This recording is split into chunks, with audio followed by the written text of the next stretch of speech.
So we were reading Bhāhyasparsheshu Saktatma. So next shloka is a very nice shloka. Yehi samspārṣaja bhoga Duḥkhayonaya yevate adyantavanta kaunteya nateshu ramate Buddhā. An intelligent person does not take part in the sources of misery, which are due to contact of the material senses with the sense objects. O son of Kunti, such pleasures have a beginning and an end, and so the wise man does not delight in them.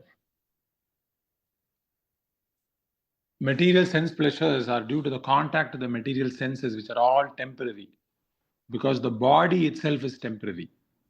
A liberated soul is not interested in anything which is temporary. Knowing well the joys of transcendental pleasures, how can a liberated soul agree to enjoy false pleasure? The Padma Purana, it is said, Ramante yogino anante satyanante chidatmani iti ramapadenaso param brahma vidhiyate. The mystics derived unlimited transcendental pleasures from the absolute truth. Therefore, the Supreme Personality of Godhead is also known as Sri Rama. The Srimad Bhagavatam is also, it is mentioned, Nayam Deho Deha Bhajam Driloke Kashtan Kaman Arhade Vidbujam Ye Tapo Divyam Putrakaha Yena Sattvam Shuddhet Yasmat Brahmasukhyam Tvanantam. My dear sons, there is no reason to labor very hard for sense pleasure while in this human form of life. Such pleasures are even available to the stool eaters, hogs. Rather, you should undergo penance in this life by which your existence will be purified. And as a result, you'll be able to enjoy unlimited transcendental bliss. Therefore, those who are true yogis or learned transcendentalists are not attracted by sense pleasures, which are the causes of continuous material existence. The more one is addicted to material pleasures, the more he's entrapped by material miseries. It's a very nice shloka. I say nice, not in the usual cliched sense, because this is the foundational understanding one has when one becomes advanced in Krishna consciousness more and more and more. So when we begin Krishna consciousness, I can't actually see for the fact that material pleasures are miserable. That all the contact I'm having with the senses and sense objects, Krishna is using the word Duḥkhayonaya, whichever is born in the womb. So this is born, this pleasure is born in the womb of contact of the senses and sense object. So, and this is going to lead us towards misery. Duḥkhayonaya yevate. So as long as we are samspārṣaja bhoga, we are absorbed in these sense objects, we can't progress in life. So in the initial stages, it is possible that we see these pleasures as something very harmless,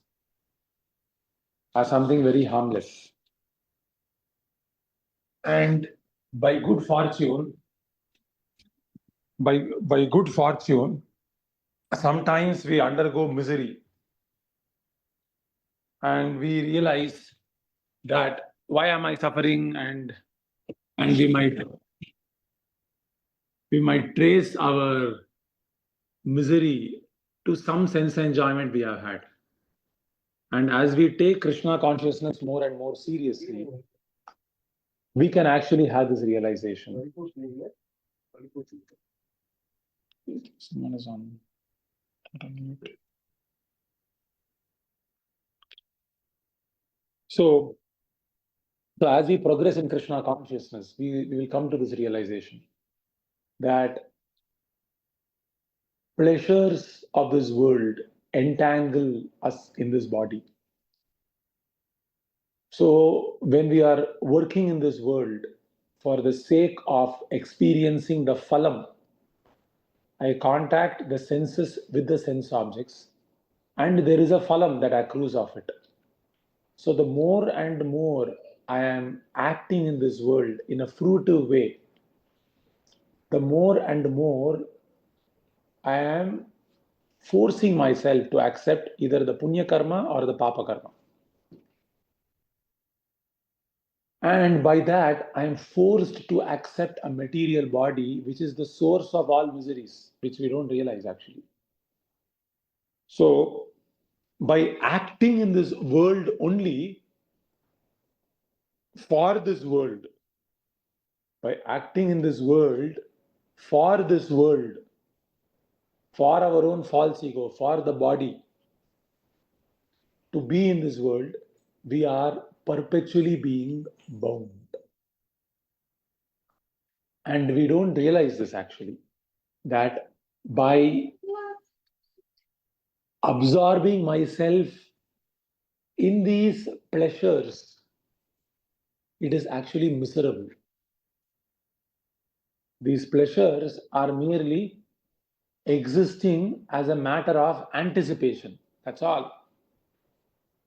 But actually, the result of rajoguna is rajasastu palam phalam dukkham.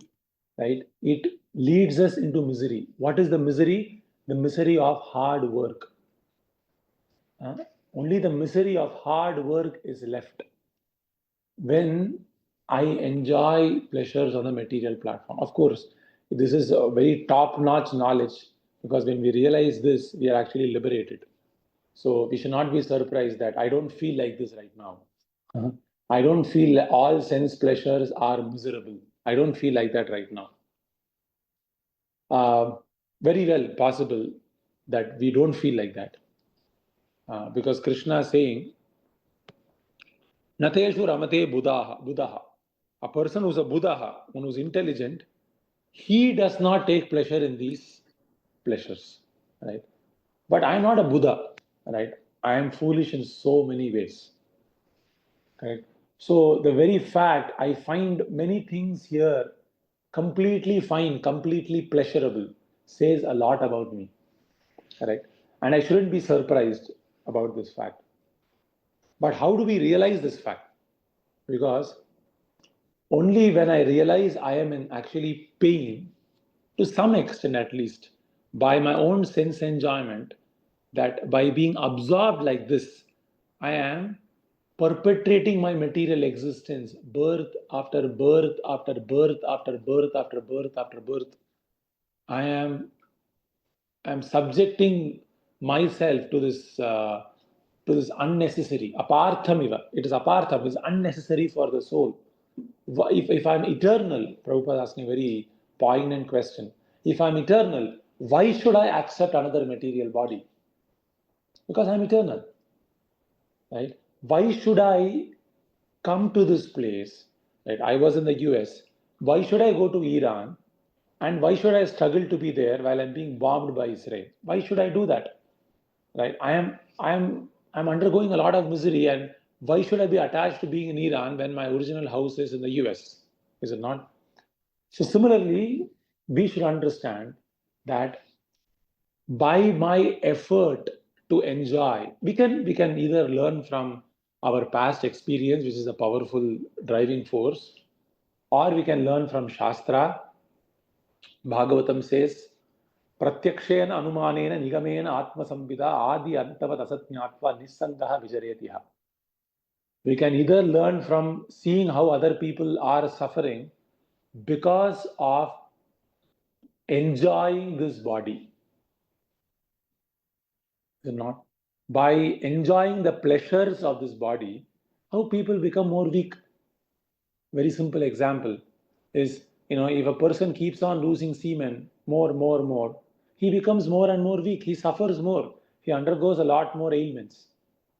Right? This is something very simple, right? Very direct. Or someone who is enjoying food unlimitedly, or food even little bit more, he can be subject to material punishment, right? Or he could be eating a lot of, eating in a very unregulated manner, or he's eating something late in the night. So anything, the more we are using our senses to enjoy this world, more and more and more, even normally, bodily speaking only, we become miserable. And on the mental level also, that it makes us very hard-hearted. So the more one is enjoying the senses of the sense objects, and defines that as the objective of life, he becomes more and more insensitive, he becomes more hard-hearted, he becomes more rude. All these impurities come upon in his mind. So mentally also he's suffering, because when we become more insensitive, it's a burden to meet people, and we are meeting people all the time. And most of the time, because we are lusty, we are angry, we will have very bad relationships in this world.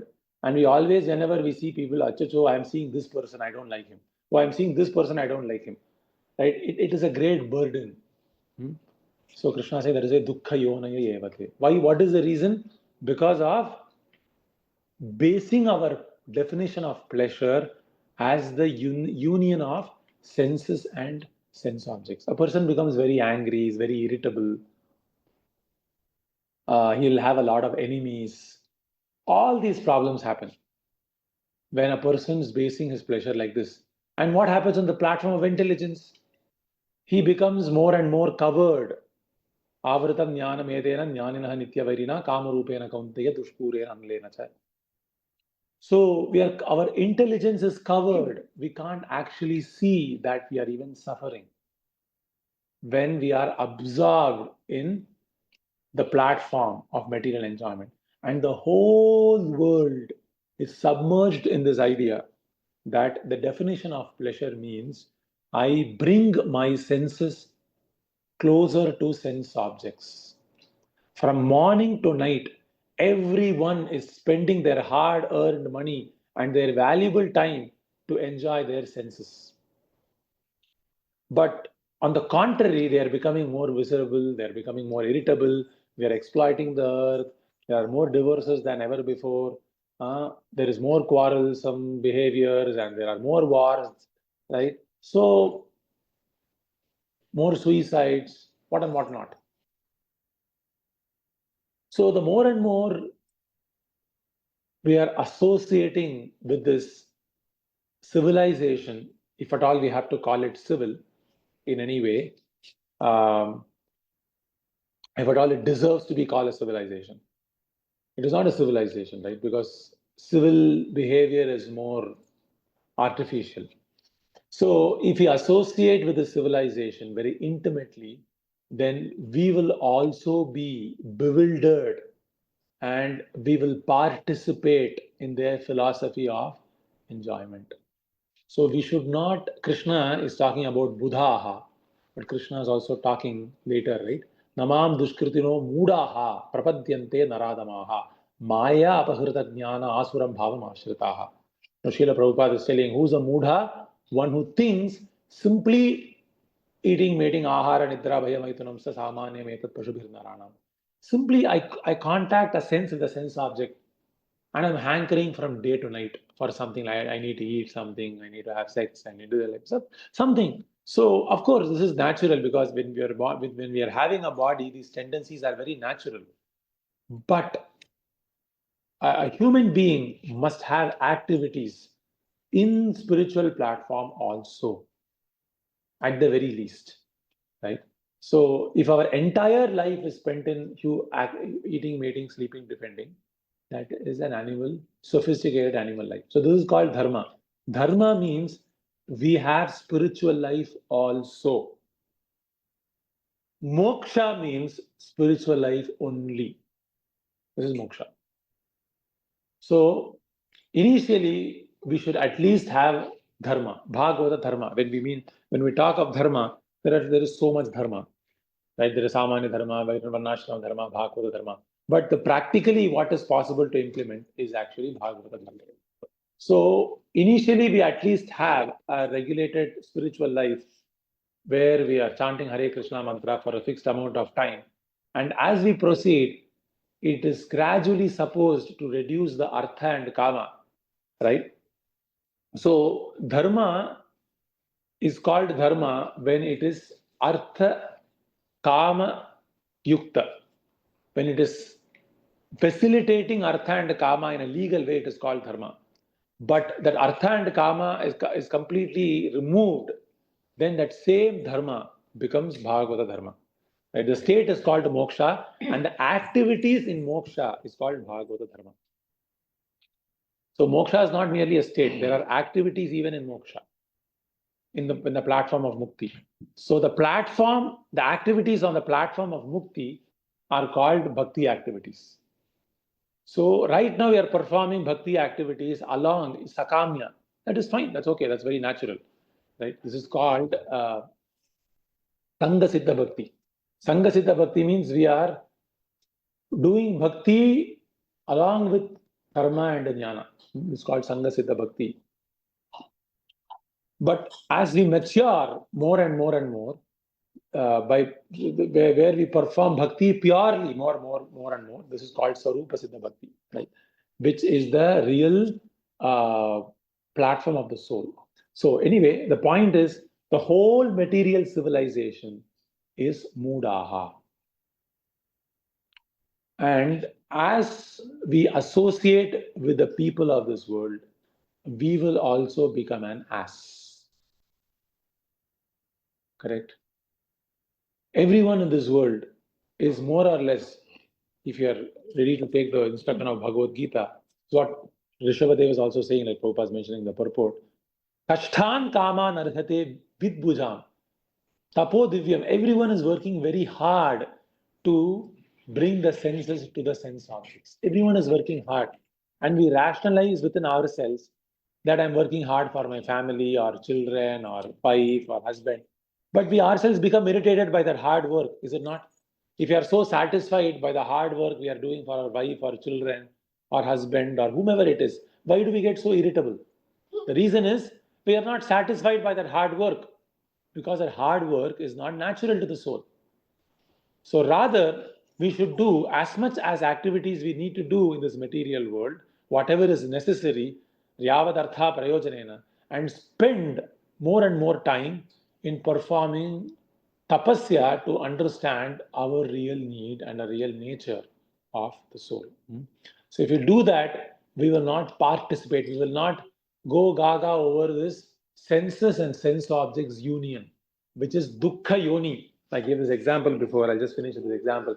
Say, there is a very bad smell coming in a very beautiful house, right? It's like a 15 room or like 15 bedrooms it has. It's got a pool, it's got everything that you can desire. It's got a gymnasium, it's got a beautiful finished walkout basement, it's got a beautiful 3-car garage, and it's in a very posh locality.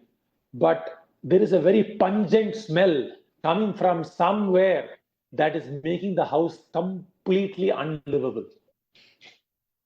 Right? So you'll have to see where this house. I know I bought this house for such a big fortune. I spent a big fortune to buy this house, and where is the smell coming from? You'll go room after room, room after room, room after room, room after room, and there you find the culprit, a dead rat, a big fat dead rat lying in the corner of the basement in the storeroom.